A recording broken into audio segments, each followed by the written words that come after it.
Nung Tuesday, ganap to mga mima ko at magpapakananay muna tayo for today's video kasi a-attend tayo ng PTA meeting ni Sena Ayesha. Yes mga mima ko, may meeting nga pala sa school ni Ate Yesha kaya naman bilang nanay kailangan talaga nating umattend doon. Bali medyo maaga yung uwian nila ngayon sa school para doon sa meeting na gaganapin. And syempre mga mi, dahil nga natapat na day off ng kapatid ko, eto, pinuntahan ko talaga siya para magpasama sa kanya sa school. Syempre mi, damay-damay to. Charis.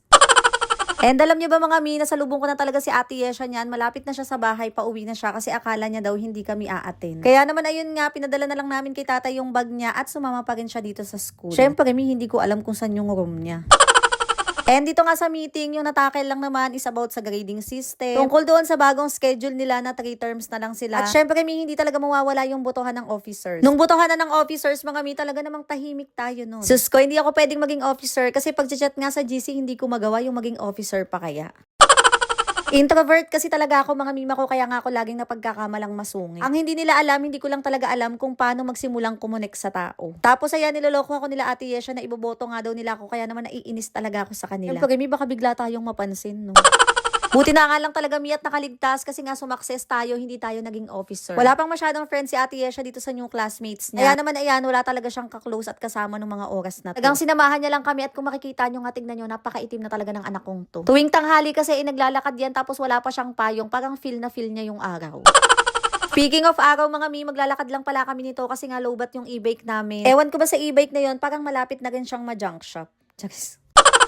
Binilisan na lang din talaga namin yung paglakad niyan tapos naghanap talaga kami ng mabibilhan ng payong. Kasi mitanghaling tapat talaga to kaya naman sobrang init talaga. Parang feeling ko talaga ng mga oras na yan tinutusta ko. Yan, ganyan talaga yung babaeng yan nung nasa dagat yan, hindi yan nagrereklamo kahit sobrang init. Pero nung nakauwi na sa bahay nila, konting init lang talagang ang dami niyang sinasabi. Bumili nga lang pala ng lutong ulam dyan yung kapatid ko na uulamin nila tapos ito umuwi na rin talaga kami sa bahay. Grabe meeting na nyo, nangingintab talaga yung kulay ko. Sorry na miha, peki kasi talaga yung kulay ko talagang kumakapit lang tayo sa Uglobe. Kaya naman ngayon magbaback to basic talaga tayo sa paggamit ng Uglobe products para naman pumuti-puti ulit tayo ng bahagya.